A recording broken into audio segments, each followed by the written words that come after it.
Hi friends, என்னோடய ஸ்டைலில் நான் சேனக்கிழங்கு பொரியல் செய்ய போகிறேன். எப்படி செய்யணும்னு பார்க்கலாமா? வாங்க வீடியோக்குள்ளே போகலாம்.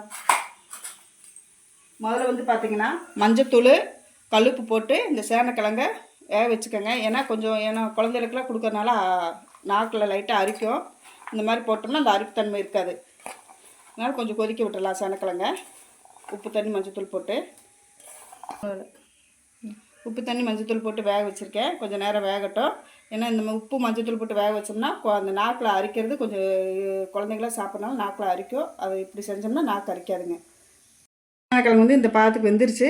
ஏன்னா முக்கால் பாதம் வெந்தால் போதும் உங்களுக்கு. இந்த பாத்துக்கு வெந்துருச்சு. இப்போ சேனக்கிழங்கு நம்ம எடுத்து வச்சிடலாம். சேனக்கிழங்குக்கு தேவையான பேஸ்ட் அரைச்சிக்கலாங்களா? என்னென்ன போட்டுக்கன்னு பார்த்துக்கலாங்களா? வாங்க. 2 தக்காளி, கொஞ்சம் குருமிளகு, கசகசா, கொஞ்சோண்டு இஞ்சி, 4 பல் பூண்டு, இதை போட்டு நம்ம இப்போ வலுவலுன்னு அரைச்சிக்கலாம்.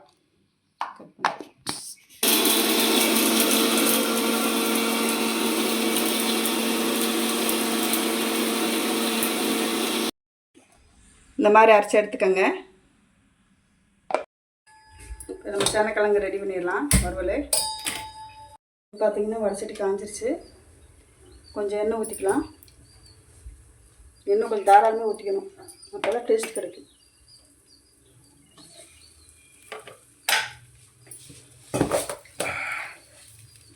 கருவேப்பிலை பருப்பு,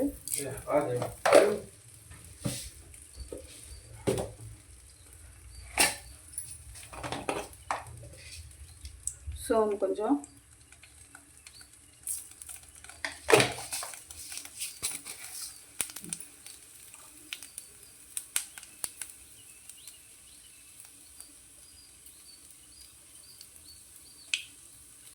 சோம்பு வச்சிருச்சுங்க.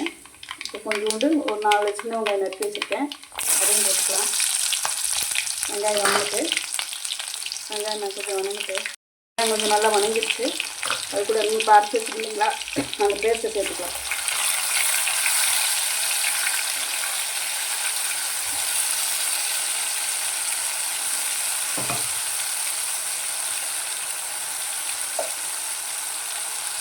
அந்த பேஸ்ட் கொஞ்சம் நல்லா வணங்கிட்டுங்க. பச்சை வச்சு போகணும். ஏன்னா நம்ம பச்சையாக தானே அரைச்சிருக்க தக்காளி எல்லாமே வணக்கி அரைக்கல. அந்த பச்சை வச்சு போகிற வரைக்கும் கொஞ்சம் நல்லா வதக்கலாம்.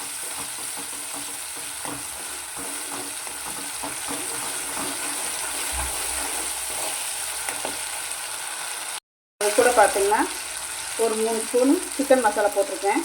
ஏன்னா நம்ம பட்டை கிராம்பு எதுவுமே நம்ம போட்டு அரைக்கலை. இப்போ கறி சுவைத்துக்கு நமக்கு கிடைக்கும்.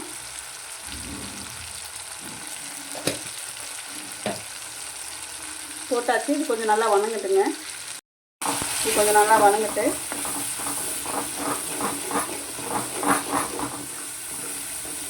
கொஞ்சம் நல்லா வணங்கிடுச்சு. நம்ம அரைச்சி வச்சோம் இல்லைங்களா, அதில் கொஞ்சம் கழுவி நம்ம தண்ணி இதில் சேர்த்துக்கலாம். ஏன்னா இந்த பச்சை வாசனை நம்மளுக்கு போகணும்ல.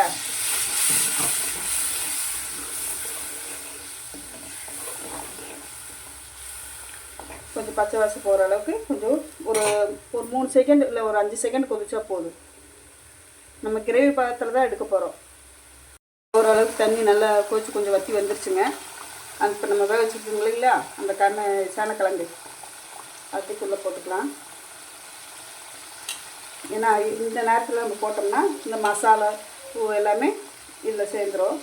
நான் ஏற்கனவே நம்ம வேறு சேனக்கிழங்குல வந்து பார்த்திங்கன்னா உப்பு போட்டு தான் வேக வச்சுருக்கோம். அதனால் பார்த்துட்டு உப்பு போட்டுக்கோங்க.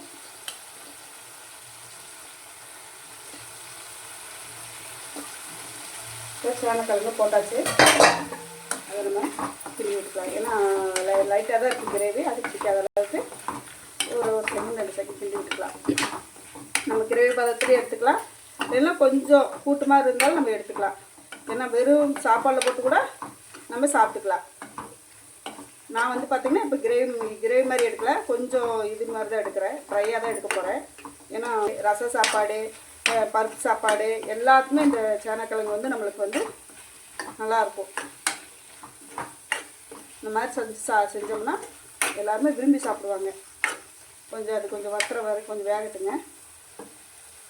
வந்து பார்த்திங்கன்னா நம்மளுக்கு சேனக்கிழங்கு ரெடி ஆகிடுச்சு. இந்த மாதிரி செஞ்சு கொடுங்க, குழந்தைகளும் விருப்பப்பட்டு சாப்பிடுவாங்க. இப்போ என்னோடய ஸ்டைலில் நான் சேனக்கிழங்கு செஞ்சுட்டேன். இந்த மாதிரி செஞ்சு கொடுங்க. என்னோடய ஸ்டைலில் நான் சேனக்கிழங்கு இப்படி தாங்க செய்வேன். நீங்களும் இந்த மாதிரி செஞ்சு பார்த்துட்டு எப்படி இருக்குன்னு சொல்லி கமெண்டில் சொல்லுங்கள். பாய்.